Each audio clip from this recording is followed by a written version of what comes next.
Olá, pessoal, tudo bem? Vamos para a nossa parte 2 da aula de estereoquímica. Inicialmente, vamos começar falando de moléculas com mais de um centro de quiralidade. Então, só vou colocar aqui minha imagem em outro lugar para não atrapalhar aqui. E vamos lá. Bom, o número máximo de estereoisômeros possíveis para moléculas com mais de um centro de quiralidade é dado por 2 elevado a n. Esse n vai me dizer o número de centros de quiralidade diferentes, tá?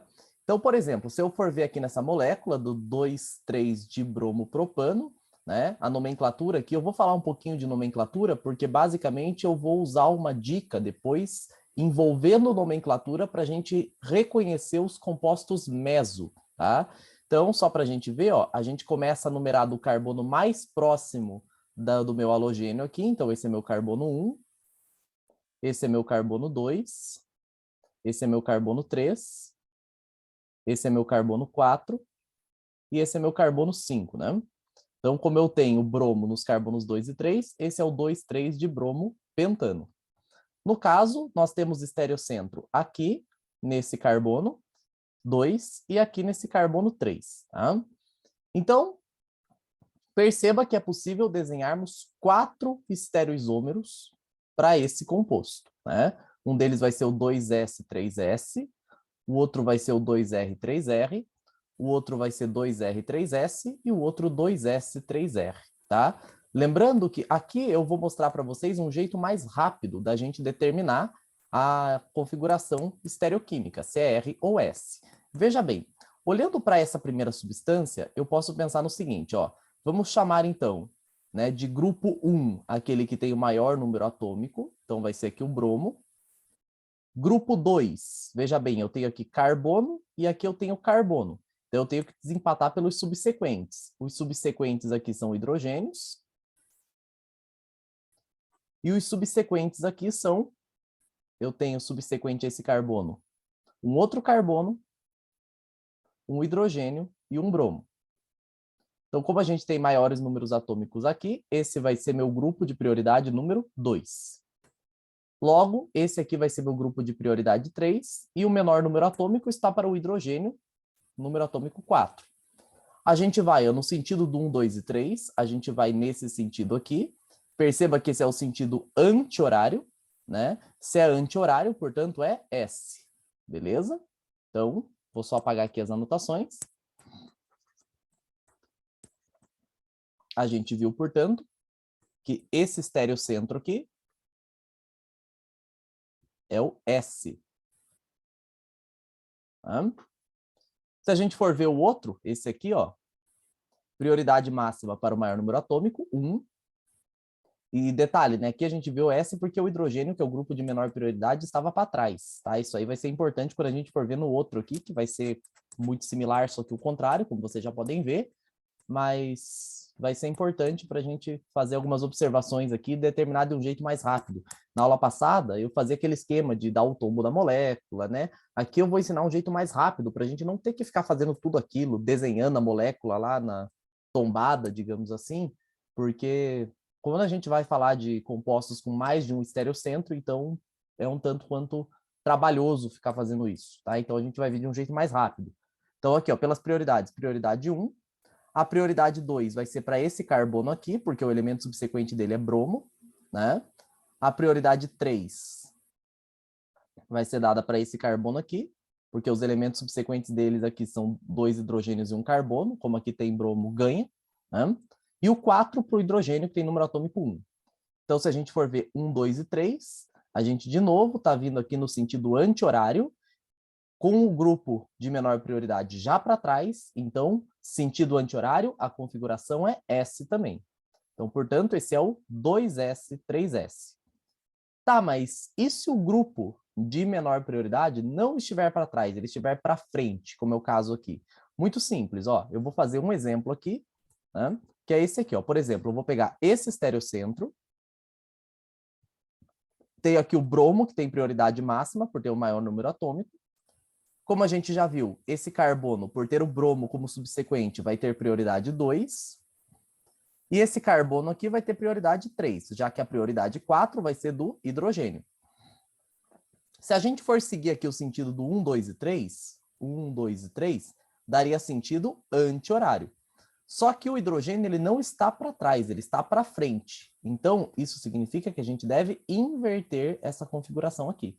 E perceba que a configuração em magenta invertida aqui é uma configuração R. Logo, esse carbono aqui tem configuração estereoquímica R. E a mesma coisa vai acontecer com esse aqui. Tá? Então, basicamente é isso. Elenque os elementos em ordem de prioridade, a gente já viu isso na aula passada. Se o hidrogênio estiver para trás, você simplesmente vai ali no sentido do 1, 2 e 3 e mantém. Se o hidrogênio estiver para frente, você vai no sentido 1, 2 e 3 e inverte. Beleza? Então não esquece de fazer esse processo de inversão se o hidrogênio estiver para frente. Perfeito? Beleza. Também é interessante eu dizer para vocês o que são compostos meso. Isso aqui o pessoal tem muita dificuldade. Eu vou tentar trazer de duas maneiras ali que vão ficar bastante fáceis para vocês, inclusive até num exercício que eu vou fazer posteriormente. Mas, basicamente, compostos meso são moléculas aquirais que contêm centros de quiralidade. Ou seja, na prática, mesmo tendo centros de quiralidade, essas moléculas elas são opticamente inativas, tá? E eu já vou direto aqui para esse exemplo do 2,3 de clorobutano, onde o 2R3R e o 2S3S, eles são enantiômeros entre si. Aqui eu tenho uma relação de enantiomeria, tá? Entre esses dois aqui. Enantiomeria. Mas perceba que esses dois aqui, eles têm o mesmo nome, 2R3S, 2,3 de clorobutano, 2R3S, 2,3 de clorobutano. Por que eles têm o mesmo nome? Ora, só tem uma situação em química orgânica em que duas moléculas vão ter o mesmo nome, se elas forem iguais. Tá? Então, como esse composto é igual a esse, né, então eles não são isômeros, eles são o mesmo composto. Tá? Então, o que vai acontecer? Eles são compostos iguais e percebam que um dos estereocentros tem configuração R e o outro tem configuração S. Um tem configuração R e o outro tem configuração S. Não necessariamente nessa ordem que eu apontei aqui, né? Você pode verificar isso. Por exemplo, nesse caso aqui, para a gente ver rapidamente, prioridade 1, prioridade 2, prioridade 3, hidrogênio com prioridade 4 está para trás, esse aqui vai ser o, sentido horário, esse é o R, tá? E esse aqui de baixo vai ser o S. Você pode conferir isso depois, não se esquecendo de, depois de determinar as prioridades, fazer a reversão, já que nesse caso, desse estereocentro, o hidrogênio está para frente, tá? Bom, eles têm o mesmo nome, então eles são iguais, e os estereocentros, eles são diferentes, né? Um é R e outro é S. Então, o que significa?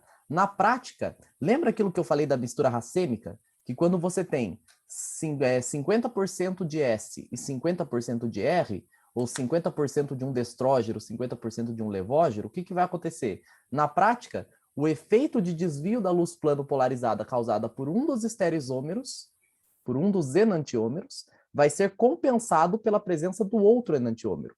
Tá? Então, o que acontece? Repetindo, numa mistura equimolar de enantiômeros R e S, o enantiômero R vai desviar o plano da luz polarizada em um ângulo, e a presença do isômero S, do enantiômero S, vai promover o mesmo desvio, só que para o outro lado. E isso faz com que a mistura racêmica não desvie o plano da luz polarizada. Né? Nesse caso, a gente pode dizer, portanto, que uma mistura racêmica não é ativa opticamente, porque ela não desvia o plano da luz polarizada. Agora, no caso de um composto meso, a mesma coisa acontece. Só que não é porque eu tenho 50% de um composto, 50% de outro. 50% de um enantiômero, 50% do outro. Mas é porque esses enantiômeros estão na mesma molécula e eles são iguais. Tá? Uma dica que eu dou, né? Primeiro, além do nome idêntico, né? Você pode ver isso pela nomenclatura. Você pode fazer o seguinte também, Se você desenhar, e a gente sabe que é possível, né? Fazer isso aqui, por exemplo, para esse composto, 2,3 de clorobutano. Eu posso desenhar ele assim, nessa conformação, onde eu vou ter um cloro para cá e um cloro para cá. E nesse caso, eu posso desenhar um plano de simetria no meio da molécula e perceber que essa molécula ela tem um plano de simetria interno. Né? A gente viu que a ligação sigma ela tem rotação livre, então eu posso facilmente interconverter esta conformação aqui, né, nessa conformação aqui de cima. E quando a gente faz isso e nota que tem um plano de simetria, na verdade, não necessariamente você vai precisar fazer isso, tá? Mas a partir do momento que você vê que a molécula apresenta uma simetria interna, liga o pisca-alerta. Muito provavelmente trata-se de um composto meso, tá? Então, o tirateima eu faço pela nomenclatura aqui. E qual que é a regra dessa nomenclatura? Bom, perceba que, eu vou colocar isso explicitamente em outro slide, mas perceba que nesse caso, ó, tanto fez, tanto faz, eu numerar como 1, 2, 3 e 4, como também não tem diferença nenhuma se eu numerasse nesse sentido aqui. 1, 2, 3, 4. Perceba que nas duas numerações possíveis, eu vou ter os cloros dos carbonos 2 e 3, a regra da menor numeração não vai ser violada, mas quando eu tenho a configuração estereoquímica, existe uma outra regrinha não escrita. Eu digo não escrita, deve estar escrito lá no Blue Book da IUPAC, mas esse aí é muito caro, então, pelo que eu vejo no VAR, a princípio é uma regra que a gente pode utilizar aqui de uma maneira segura, de que no caso onde você tenha um estereocentro com configuração R e outro estereocentro com configuração S, você começa a numerar do carbono mais próximo do R.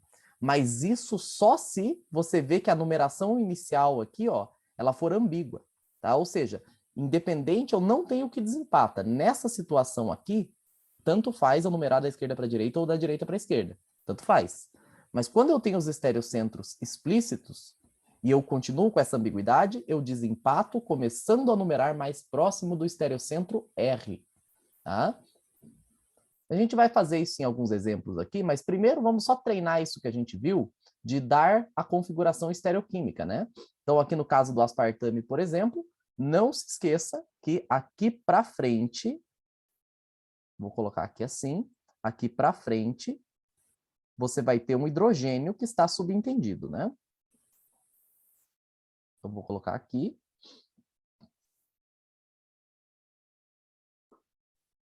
Vamos ver se eu consigo pintar direitinho aqui, por razões de toque, né? Beleza, ficou bonitinho. Tá. Numerando aqui, então, eu vou ter prioridade 1 para o maior número atômico, que é o nitrogênio. Agora, ó, eu estou entre dois carbonos.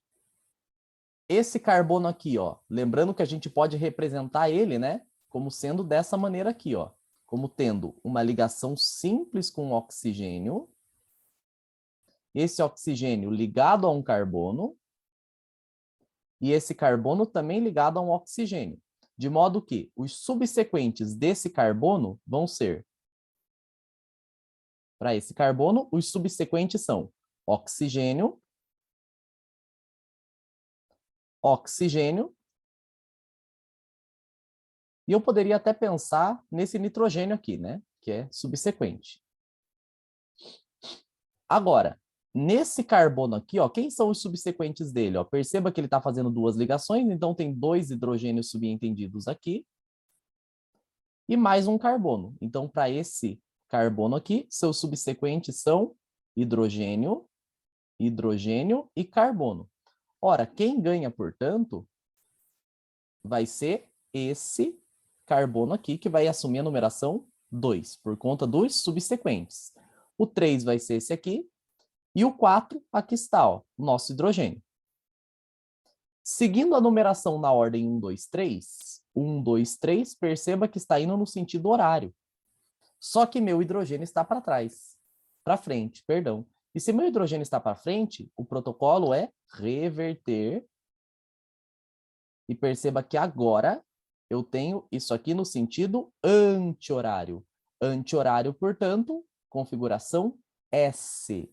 Tá? Eu vou limpar aqui e já vou colocar o estereocentro na conformação certa, que é a conformação S aqui. Então, esse estereocentro, a conformação dele é S. Nesse outro caso, perceba que agora eu posso colocar aqui um hidrogênio para trás. Aqui.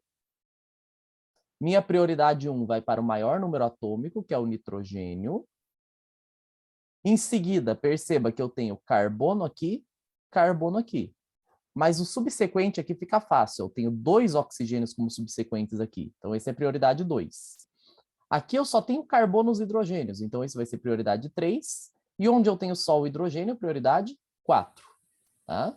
O hidrogênio está para trás, se a gente for seguir no sentido do 1, 2 e 3, ó, 1, 2 e 3. Perceba que a rotação se deu em sentido anti-horário também.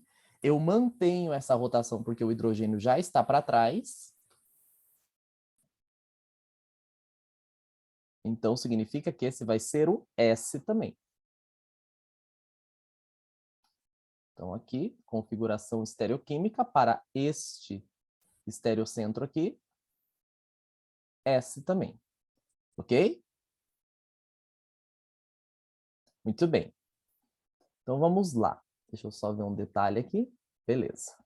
Eu estava gravando, né? Imagina, depois de tudo isso. Então, vamos lá. Certo.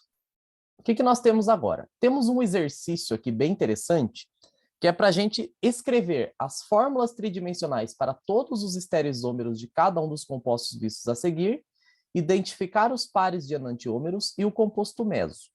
Eu vou começar pela letra B. Por quê? Porque se você for ver a letra A, já está resolvida aqui, ó. Né? Eu já expliquei para vocês o caso do composto meso aqui. E eu vou mostrar isso para vocês agora, no caso aqui para o composto B. Então, como que a gente vai fazer? O primeiro passo é identificar os estereocentros. Eu tenho um estereocentro aqui e eu tenho um estereocentro aqui. Tá? A gente viu como identificar centros de quiralidade na aula anterior. Tá? Lembrando, são carbonos sp3 com 4 ligantes diferentes. Então, vamos lá. Eu vou colocar, então, lá no final do nosso bloco aqui, eu vou colocar, então, esse composto B aqui numa folha de caderno vazia. Deixa eu ver se eu só consigo até abrir aqui. Se eu consigo adicionar uma página, eu acho que eu não vou conseguir. Então, vai lá para o final do caderno mesmo, aqui. Então, nosso composto ali no item B é esse aqui, ó. Esse é o item B, onde eu tenho esse composto aqui. OH. OH. Beleza. Então, o que eu posso fazer? Eu vou desenhar as combinações de estereoisômeros. Eu posso pensar assim, ó. No caso, como aqui tem hidrogênios subentendidos, né? Tem um hidrogeninho aqui, tem um hidrogeninho aqui. Eu posso fazer isso aqui, ó. OH para frente.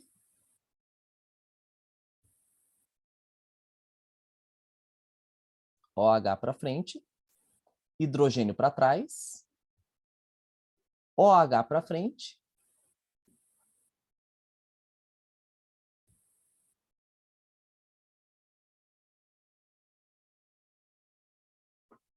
Hidrogênio para trás.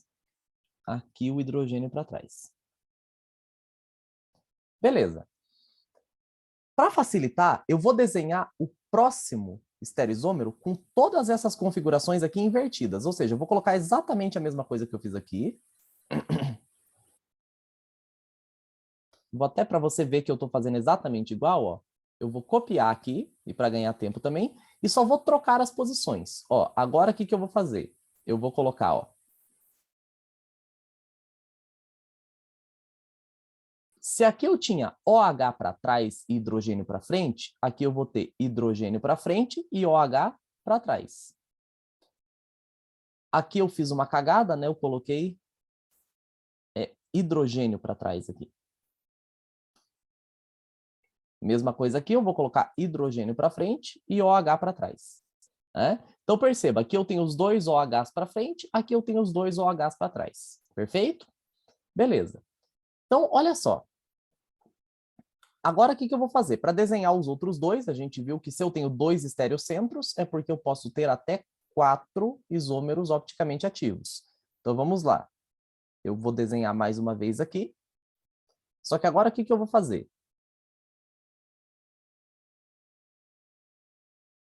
Agora,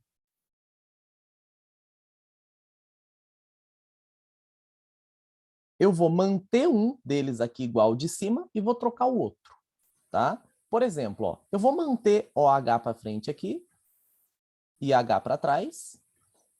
Mantive. Agora o outro eu vou trocar, ó. OH estava para frente, eu vou colocar o OH para trás. H estava para trás, eu vou colocar ele para frente. E perceba que eu desenhei um estereoisômero diferente, né? Isso aqui é diferente dos outros que eu desenhei, né? E o outro, o último, eu simplesmente repito esse aqui, só que invertendo as configurações. Então, basicamente, o que eu faço aqui nessa segunda coluna, digamos assim, é esse primeiro com as configurações invertidas. Eu acho que é um jeito mais fácil para você até decorar, né? Para você não errar mais isso aqui. Que eu sei que, de certo modo, isso é meio que uma química combinatória, um tanto quanto confuso, né? Então, para mim, o jeito mais fácil é já colocar os dois que estão explícitos para frente, depois os dois para trás, depois um para trás e outro para frente, né? Faço uma inversão e depois eu simplesmente inverto os estereocentros desse aqui. Dessa maneira, ó, como que eu vou fazer?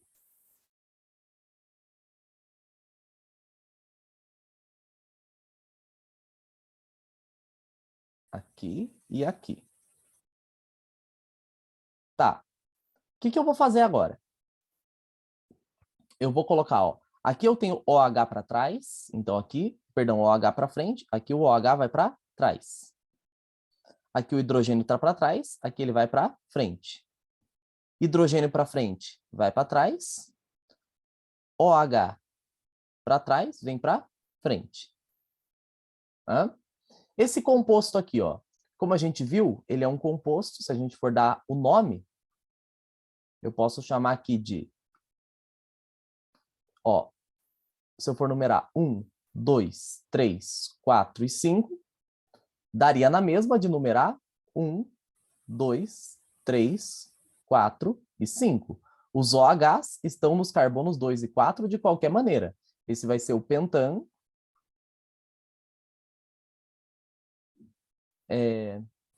pentano 2,4 diol.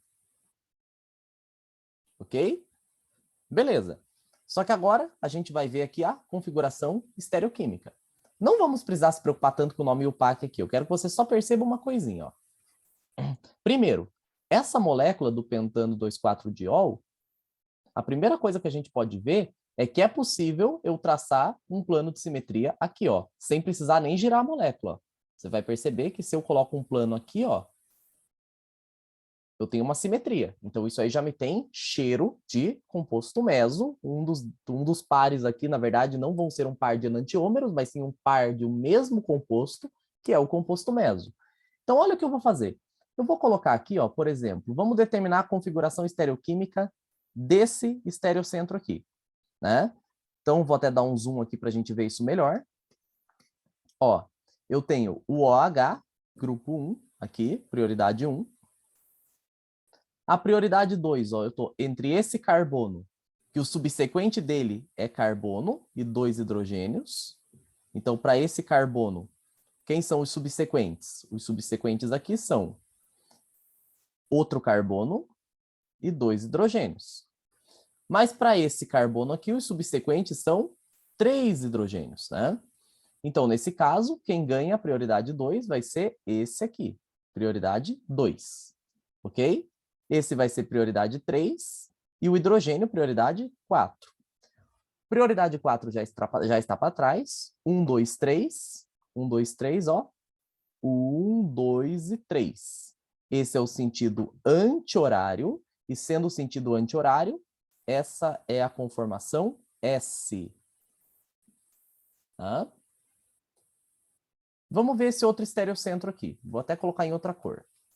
Ó, 1 aqui para o OH, 2 para esse carbono aqui, porque os subsequentes dele são carbono, hidrogênio, hidrogênio.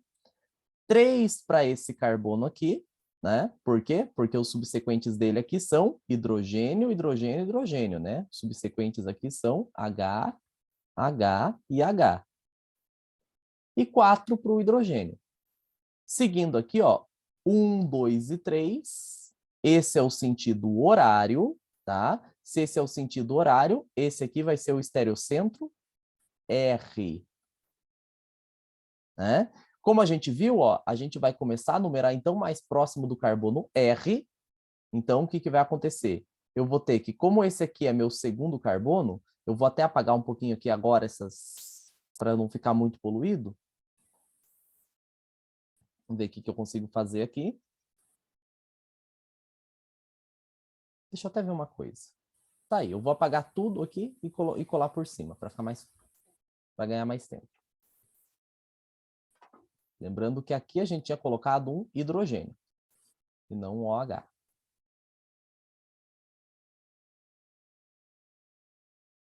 Tá? Então, a gente viu que esse estereocentro aqui é o estereocentro R, e esse é o estereocentro S. Beleza? Então, o que vai acontecer? Ó, começa a numerar mais próximo do R, esse vai ser o carbono 1, esse vai ser o carbono 2, esse vai ser o carbono 3, esse vai ser o carbono 4 e esse vai ser o carbono 5. Então, ó, sem precisar me preocupar muito com nomenclatura, mas eu sei que esse aqui vai ter configuração 2R3S. Se para desenhar esse composto eu precisei inverter, ó, eu tinha OH para frente, hidrogênio para trás. Aqui eu coloquei OH para trás, hidrogênio para frente. Perceba que eu inverti a configuração. Se eu invertir a configuração, esse que era S passa a ser R. Esse é um jeito rápido de determinar, e é uma das vantagens de desenhar dessa forma que eu coloco mesmo, que é você desenhar o primeiro e inverter a configuração estereoquímica no segundo para todos os estereocentros, porque se você conhece as configurações estereoquímicas do primeiro, para determinar do segundo, é só inverter. Embora, claro, você pode ficar à vontade, né? Você pode determinar aqui, ó, grupo 1, grupo 2, por causa dos subsequentes, número 3 e número 4. Você veria aqui, ó, 1, 2, 3 no sentido anti-horário, mas como o hidrogênio está para frente, eu preciso inverter. Então, eu tenho sentido horário, que é R, tá? E, pelo mesmo motivo, para a gente não perder muito tempo, esse aqui vai ser o S. Tá? E agora começa a numerar sempre mais próximo do R quando existe a ambiguidade. Tá? Então aqui a gente viu aqui, ó. Esse vai ser 1, 2, 3, 4 e 5. E de novo eu tenho um 2R. Ali eu coloquei 3, é 4, né?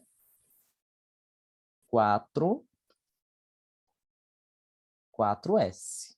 Ó, se eles têm a mesma configuração, e o nome e o PAC vai ser igual, porque é tudo pentano 2,4-diol, então esses compostos são iguais, e esse aqui vai ser meu composto meso. Beleza? Aqui, ó, nesse caso, esse aqui de cima é a mesma configuração, então esse aqui vai ser S. E esse aqui é o de cima trocado, ó. Agora o hidrogênio está para frente e o OH está para trás. Se esse era R, esse vai ser S. Perceba como é bom a gente fazer desse jeito, porque daí a gente realmente não se perde e ganha tempo, ó. Esse aqui vai ser, então... Agora, como é tudo S, né? Tanto faz, eu posso numerar da onde eu quiser. De qualquer maneira, vai ser 2S, 4S. Esse aqui, como eu inverti os dois estereocentros, eu vou ter R aqui e R aqui.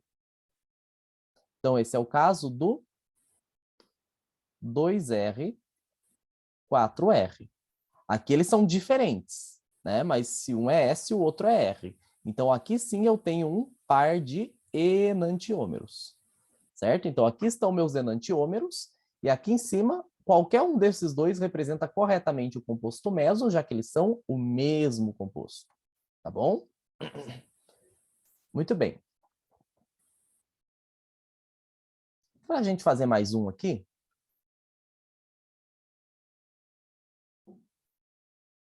eu vou fazer a letra D. A letra D, já para te adiantar, na letra D e na letra E, nós não temos composto meso.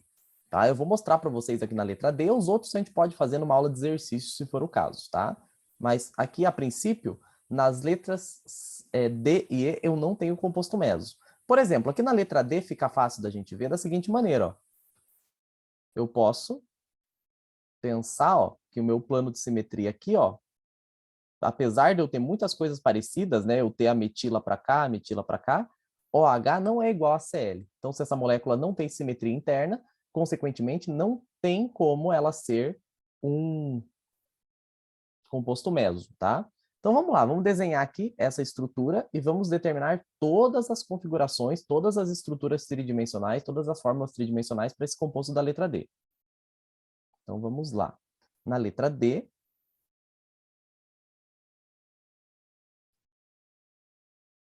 eu tenho isso aqui. Onde eu tenho OH para cá. E eu tenho um cloro para cá. O nome e o PAC disso aqui, ó. Agora sim, perceba que aqui nesse caso eu obrigatoriamente preciso, ó, 1, 2, 3, 4 e 5. Por quê? Porque o OH manda no halogênio, tem maior prioridade, é um grupo funcional com maior prioridade, então eu preciso numerar da esquerda para a direita nesse caso. O nome disso aqui vai ficar 4-cloro. Aí, ó, 5 carbonos. Pente. Simples ligações entre carbonos, an. Pentan, 2-ol. 4-cloro, pentan, 2-ol. Tá? Vamos lá, desenhando as configurações aqui. O que eu vou ter? Primeira coisa que eu vou fazer, eu vou colocar os dois grupos para frente. Ó, perceba que eu vou fazer exatamente a mesma coisa que eu fiz ali no anterior. Ó. Vou colocar aqui OH para frente.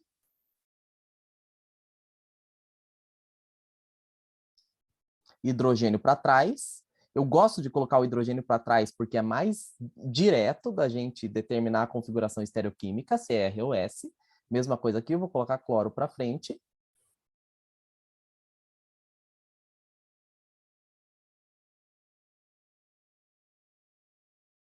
E o hidrogênio para trás. Tá? Para desenhar o outro, o que eu vou fazer? Eu vou inverter os dois, ó. OH para frente, H para trás, inverto. Agora eu vou colocar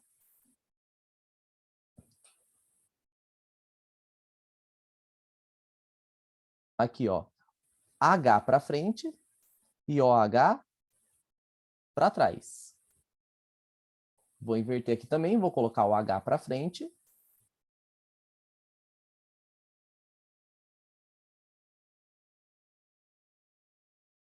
E o Cl para trás.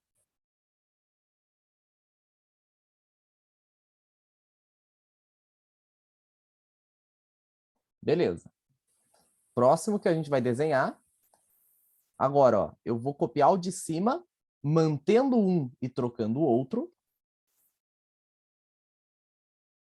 Então, por exemplo, ó, eu mantive o OH para frente e o H para trás. Então, agora eu vou colocar, vou trocar o outro aqui. Vou colocar H para frente e Cl para trás. E o último aqui que eu vou desenhar, de novo, são 2 estereocentros, então eu posso ter até 4 estereoisômeros. Nesse caso, o que vai acontecer é que eu vou inverter esses que eu coloquei aqui, né? Então, OH para frente, H para trás, agora vai ficar H para frente e OH para trás. Aqui eu tenho H para frente, aqui eu tenho H para trás, Cl para trás, Cl para frente. Perfeito. Então, esse aqui que eu desenhei, esse último, é esse penúltimo aqui com as configurações trocadas. Perfeito? Determinando as configurações estereoquímicas. Vamos lá. O que a gente vai ter? Primeiramente, para esse estereocentro, ó, rapidinho aqui, carbono, aqui a prioridade 1, grupo de prioridade 1, grupo de prioridade 2, porque o subsequente é carbono, aqui grupo de prioridade 3, porque os subsequentes são só hidrogênios, grupo de prioridade 4, que é o hidrogênio, está para trás. 1, 2, 3, ó, vai no sentido aqui do 1, 2 e 3. Esse é o sentido anti-horário, né? Então, consequentemente, se esse é o sentido anti-horário, esse vai ser o S. S. Aqui eu tenho S.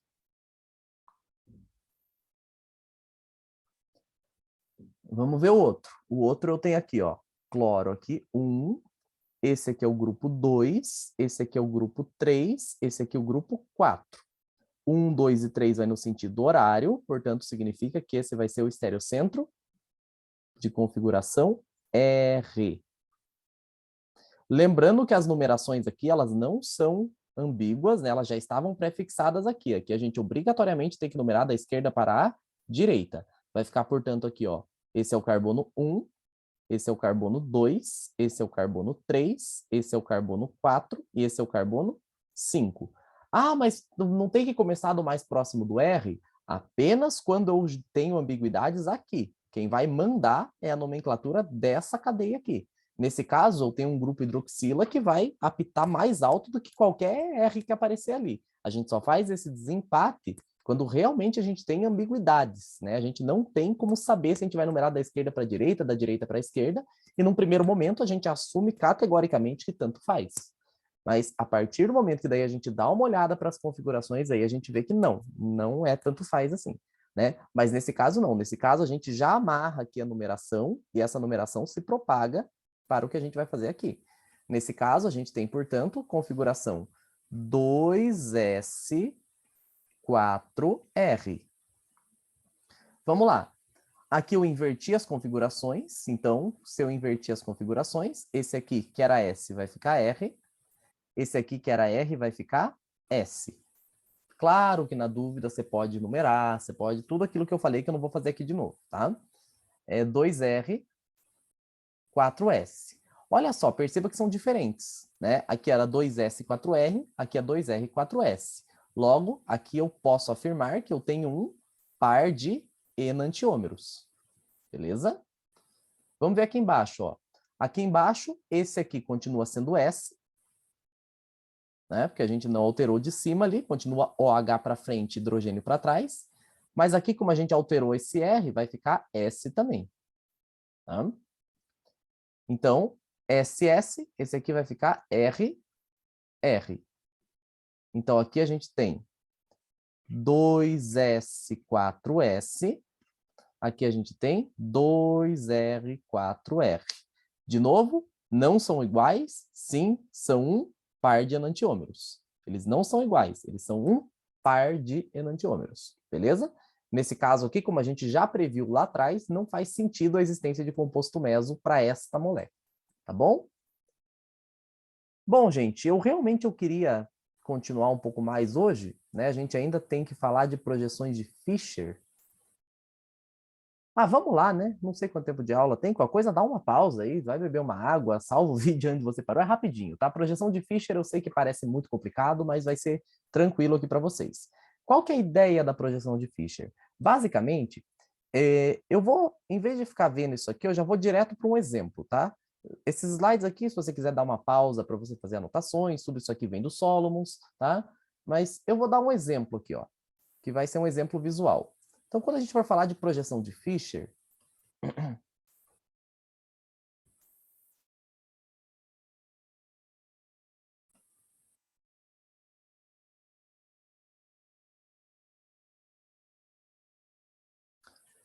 eu gostaria que inicialmente você pensasse assim, ó. Imagine que eu tenha essa estrutura aqui na grafia de bastão, ó. Que eu tenha, por exemplo, eu até tô com o meu modelinho aqui que vai ajudar a gente. Imagine que eu tenha isso aqui, ó. CH3. Aí eu tenho, por exemplo, um cloro para cá. Outro cloro aqui. E um CH3. Tá? Bom, na verdade, o que eu tenho num primeiro momento, eu posso pensar isso aqui, ó. Né? Imagine que os meus átomos brancos aqui sejam CH3. Então, na prática, o que você está vendo na grafia de bastão é o CH3, um carbono, outro carbono e mais um CH3. Tá? Muito bem. Vamos considerar que meus átomos azuis são cloros, tá? E que meus átomos vermelhos são hidrogênios. Sim, eu estou realmente ignorando aquela convenção de considerar o branquinho como hidrogênio. Até poderia ter feito, né? Acho que dá para consertar isso aqui. Desculpa o toque, né? Mas vamos tentar fazer um negócio mais, né? Eu vou considerar como vermelho como sendo o CH3 para ficar mais visual aqui. Vamos ver se eu consigo fazer isso sem destruir o modelo, né? É meio difícil aqui. Daí vai ficar mais bonitinho, ó. Eu coloco aqui.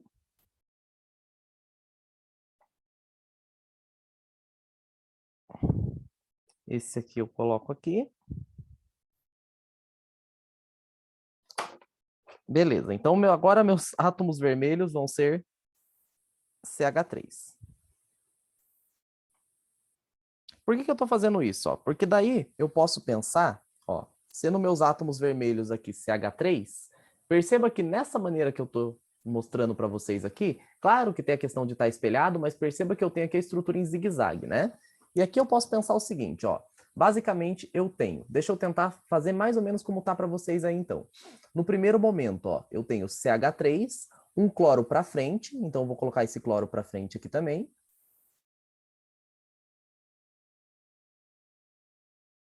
Cloro para frente.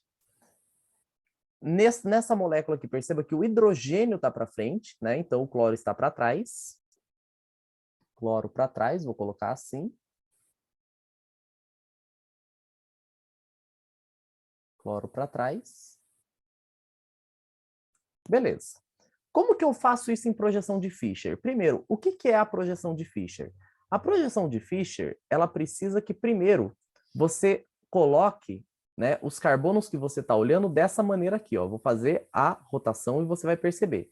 Primeiro, é uma vista de cima, assim, como se você estivesse olhando de cima, tá? Mas esses grupos CH3, eles têm que estar eclipsados. Por quê? Porque na prática, ó, o que você tem na projeção de Fischer? A projeção de Fischer, você tem uma ligação entre os dois carbonos que estão no mesmo plano. Essas duas ligações, percebam que elas estão fazendo assim para você, elas estão apontando na sua direção, mesma coisa essas aqui, e o resto tem que estar para trás. Então, perceba que para colocar em projeção de Fischer, a maneira de você colocar isso aqui em Fischer seria a seguinte, ó.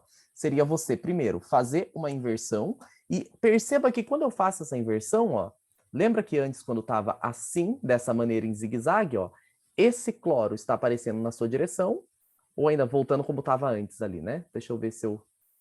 Exatamente como estava antes. Isso. Aqui, ó. Esse cloro aqui está na sua direção, e esse cloro aqui está para trás.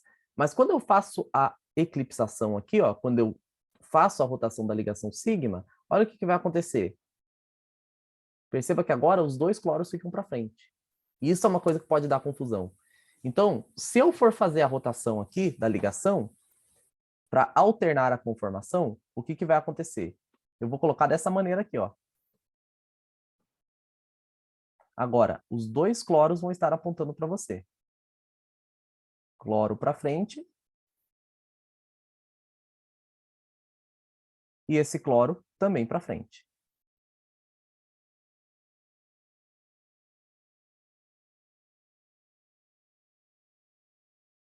Aqui. Tá? Aí eu vou ter hidrogênios para trás. Hidrogênios para trás. Como que isso aqui vai ficar na projeção de Fischer, né? Então, basicamente, da seguinte maneira. Eu vou desenhar aqui, então, o meu esqueleto vertical. Meus dois estereocentros vão ser como se fossem cruzes aqui.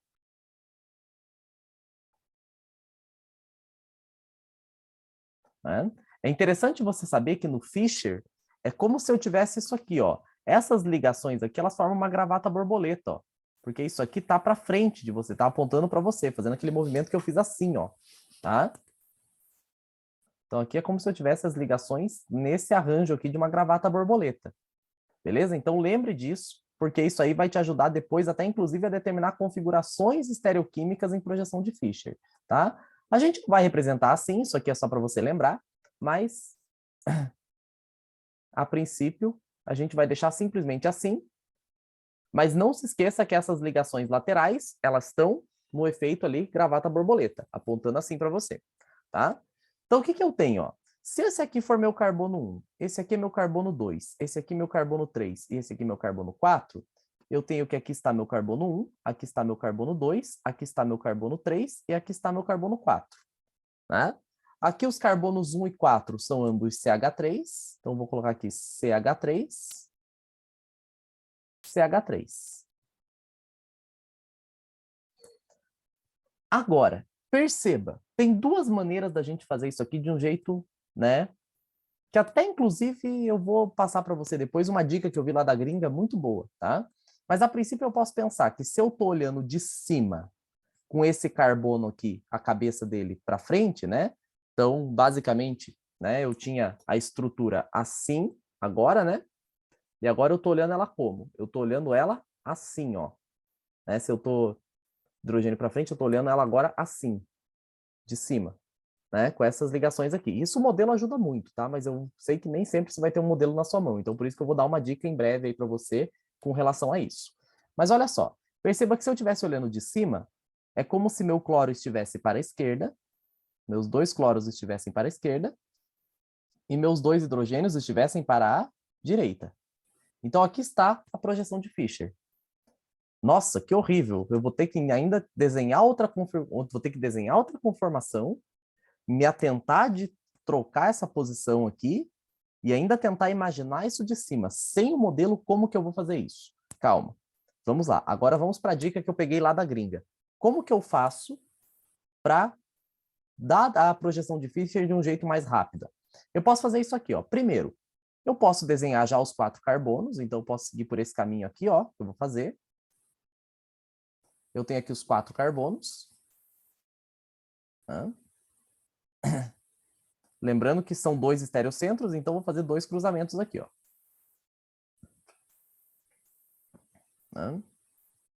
Então, o que que eu tenho?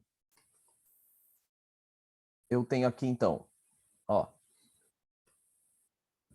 Aqui eu vou numerar os carbonos sem me preocupar com RS, tá? Inclusive, eu não vou nem numerar, eu vou colocar até com letra aqui, ó. Esse vai ser meu carbono A.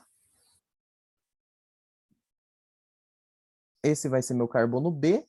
Esse vai ser meu carbono C. E esse vai ser meu carbono D. Então, aqui está A, B, C e D. Tá? A e D a gente já sabe que vão ser CH3, então já posso colocar direto aqui, que esse é um CH3. CH3, CH3. Beleza. Então, o que que eu vou fazer aqui agora? Perceba o seguinte, eu vou pegar para esses 2 carbonos aqui e vou determinar a configuração. Então, ó, esse aqui vai ser meu carbono 1. Perdão, esse aqui vai ser meu grupo 1. Aqui está meu grupo de prioridade 2, que é esse carbono que tem um cloro como subsequente. Depois vai ter prioridade 3 aqui, e a prioridade 4 para o hidrogênio que está lá atrás. 1, 2 e 3, ó, perceba que vai no sentido horário, portanto, aqui eu tenho que esse é o grupo R, né? Então, eu sei que esse estereocentro aqui vai ser o estereocentro R. Deixa eu apagar aqui para não ficar muito poluído. Esse aqui vai ser R. Então, a gente sabe que meu carbono B ali, ele tem que ser da configuração R, tá? E meu carbono C aqui, né? Agora, nesse caso aqui, meu hidrogênio está para frente. Se ele está para frente, ó, o que eu vou ter? Hidrogênio para frente, cloro 1. Aqui esse carbono, por ter outro cloro como subsequente, vai ser 2. E esse carbono, por ter os 3 hidrogênios como subsequentes, vai ser 3. 1, 2, 3, 4, né? 1, 2, 3, ó, vai nesse sentido aqui, 1, 2 e 3. Mas como o hidrogênio está para frente, a gente precisa fazer a reversão. Então, vai ficar sentido anti-horário. Logo, esse estereocentro tem que ser S. Né? Então, esse aqui vai ser o nosso S. Então, para o meu carbono C, eu tenho S. E qual que é a dica que eu vi da gringa? A dica que eu vi da gringa é, tanto faz, coloca o hidrogênio e o cloro em qualquer lugar. Tá? Sei lá, eu quero colocar o hidrogênio aqui, o cloro aqui, e embaixo eu quero colocar o cloro aqui e o hidrogênio aqui. Tenho 50% de chance de acertar. Né? Pelo menos um deles eu acerto. Veja bem, o que eu tenho aqui? A dica agora é você determinar as configurações RS no Fischer. Meu Deus, calma, é fácil. Veja bem, olha para esse carbono aqui. O grupo de prioridade 1 é o cloro. Esse carbono aqui vai ter prioridade 2, porque o subsequente dele é cloro. Esse grupo aqui vai ter prioridade 3. Se a gente for 1, 2 e 3, a gente vai ver aqui, ó, sentido horário. Mas lembre que na projeção de Fischer, aquilo que eu falei da gravata borboleta, o hidrogênio está apontando para frente, ele está apontando para você. E o grupo de menor prioridade, o grupo de prioridade 4, ele deve estar para trás. Então, significa que aqui a gente tem que fazer reversão, né? Então, significa que se estava vindo no sentido horário, agora vai ficar no sentido anti-horário. Anti-horário é S. Mas a gente viu que o carbono B, que é esse carbono aqui, ele não é S, ele é R. E a gente viu aqui onde a gente já sabe ver muito bem configuração estereoquímica. Esse carbono aqui, ele é um carbono R. Por que que deu S aqui? Porque no meu chutômetro eu fiz cagada. Então o que que eu vou fazer? Eu vou simplesmente arrumar. Ah, então quer dizer que nesse caso, o meu cloro deveria estar para cá e o meu hidrogênio para cá. E se a gente for fazer aqui agora de novo, ó, grupo 1, grupo 2, grupo 3, 1, 2, 3 aqui, ó, anti-horário, deu S, mas como o hidrogênio está para frente, ele tem que estar para trás, eu tenho que fazer reversão. Reversão aqui seria agora sim R. Como a gente viu, agora sim o meu carbono B, que eu chamei de B, ele tem configuração estereoquímica R, conforme a gente havia predito. Perfeito? Então, para esse estereocentro aqui, essa é a configuração de Fischer correta. Tá, e aqui embaixo, será que a gente acertou? Vamos ver. Embaixo, eu tenho que ter configuração S. Tá? Então, vamos ver o que vai acontecer. A princípio, meu grupo 1, para esse carbono aqui, né? Grupo 1, grupo 2, porque esse carbono tem cloro como subsequente, grupo 3, porque esse hidrogênio tem 3 hidrogênios como subsequentes, grupo 4. 1, 2 e 3, perceba que está indo no sentido horário, que é R. Mas como o hidrogênio está para frente, ele tem que estar para trás. Para consertar isso, eu passo a reversão. E agora eu tenho o sentido anti-horário é S, conforme eu esperava. Então, significa que para esse caso, está correta a minha atribuição de cloro para a esquerda e hidrogênio para a direita. A projeção de Fischer, portanto, é esta, independente se você for querer fazer manobras com seu modelo molecular ou visuais, ou simplesmente fazendo desse jeito. Monta o esqueleto do Fischer e, a princípio, atribui os elementos arbitrariamente. Depois, vá verificando configurações estereoquímicas até você ter certeza. Beleza? Então é isso, gente. De projeção de Fischer, vamos concluir agora com esse exercício aqui, ó. Dê a configuração R ou S para cada centro de quiralidade dos compostos A e B. Então vamos lá. Meu composto A está aqui, né? Eu vou até copiar ele para a gente, né? Deixa eu fazer o seguinte, pegar um print aqui. Esse aqui é meu composto A. Vamos treinar aqui agora, então, como que a gente dá a configuração estereoquímica em projeção de Fischer. Então, para esse centro de quiralidade aqui, será que eu consigo aumentar um pouquinho mais isso aqui? Deixa eu ver. Ó, para esse centro de quiralidade aqui, grupo 1 é o bromo. Aqui, ó, grupo 2 tem que ser esse carbono, porque o subsequente é bromo. Aqui o 3 e aqui o 4. 1, 2 e 3 foi no sentido anti-horário. Mas como o hidrogênio está nessa posição, essa posição quer dizer que ele está para frente, então significa que você precisa inverter. Logo, aqui eu tenho sentido horário, né? E sentido horário, portanto, é R. Esse aqui, portanto, vai ser o estereocentro R. Hã? Vamos ver para o carbono 2 aqui. Para o carbono...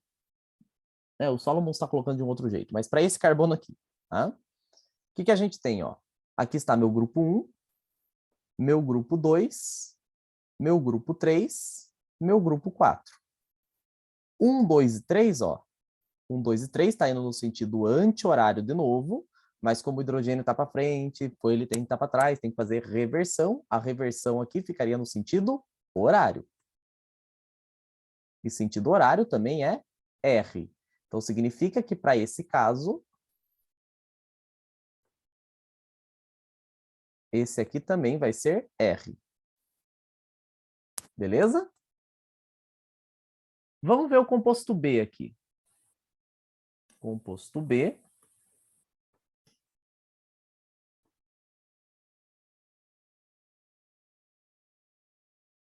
Vamos ver se a gente consegue fazer isso um pouquinho mais rápido, que essa aula já está ficando meio longa, né? Para o composto B, né? Perceba que a gente inverteu os estereocentros, né? Então, deixa eu só ver se eu consigo aumentar um pouquinho mais de novo. Meu Deus, tá horrível, mas vamos lá. Para o composto B, ó, perceba que aqui eu tinha Br para a esquerda, hidrogênio para a direita. Aqui eu tenho hidrogênio para a esquerda e bromo para a direita. Como eu inverti aqui, é o mesmo composto, né? Então, isso aqui vai ser o S. Se aqui era R, aqui vai ser S. Você pode verificar também pelaquela maneira de numerar, né? E aqui, como aqui eu tenho Br para a esquerda e aqui o Br estava para a direita, novamente eu vou ter um S. Aí ele fala assim, escreva a fórmula de projeção de Fischer para um composto C que seja diastereisômero de A e B. Será que C é opticamente ativo? Vamos ver. Se eu for colocar aqui, ó, na projeção de Fischer já, do meu composto C, eu vou colocar dessa maneira, né? 2 estereocentros, ele tem que ser isômero, então os números de carbonos têm que ser iguais, né? Só que a condição é que tem que ser um diastereisômero. O que faz sentido, né? Já que não tem mais enantiômeros possíveis para desenhar aqui. Mas olha só o que a gente tem. Eu tenho CH3 aqui e CH3 aqui. O que eu posso fazer? Eu posso colocar, ó, BR para a esquerda e H para a direita e fazer com que esse aqui seja meu estereocentro de configuração R, conforme o primeiro. E o de baixo, aqui, ó, eu posso colocar, ó, o BR para cá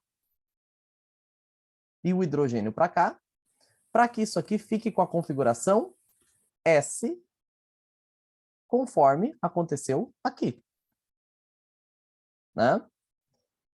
Perceba que, nesse caso, se a gente for dar os nomes, né? Isso aqui eu tenho 2, 3 de bromo, 1, 2, 3, 4, 2, 3 de bromo, butano, né? Então, eu posso dizer que aqui eu tenho 2R, 3R, aqui eu tenho 2S, 3S, e aqui a gente cai no caso do 2R, 3S. De modo que, se eu fosse desenhar o outro estereisômero, né? Por exemplo, se eu fosse desenhar dessa maneira aqui, deixa eu tentar.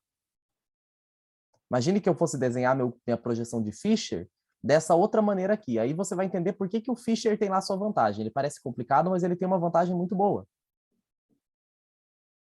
Que é a seguinte, ó, vamos supor que eu desenhasse um estereoisômero assim, ó, com bromo para cá, bromo para cá, H para cá e H para cá.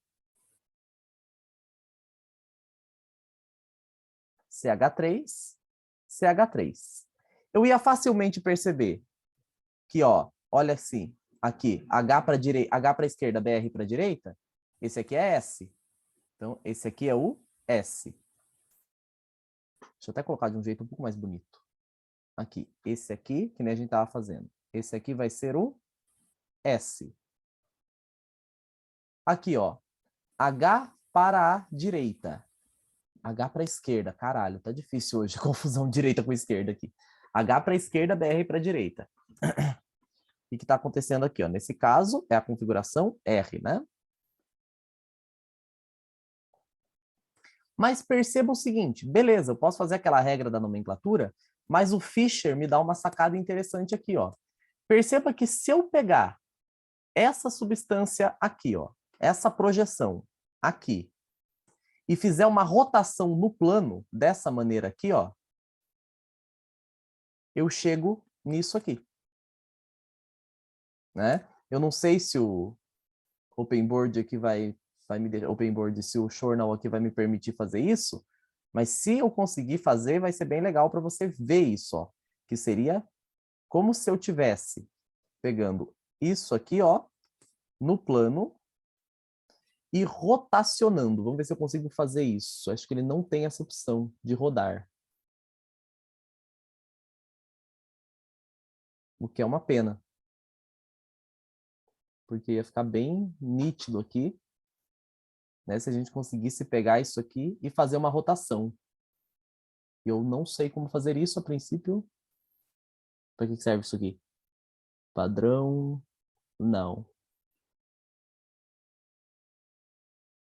Mas tenta imaginar aí que se eu fosse fazer uma rotação aqui, se eu fosse pegar um objeto para rodar isso aqui, eu ia conseguir chegar nessa fórmula aqui, né? Fazendo uma rotação de 180 graus no plano. E é isso que essa estrutura diz aqui, ó. Veja bem, para testar a sobreposição de duas estruturas representadas por projeções de Fisher, essas podem ser giradas 180 graus no plano do papel.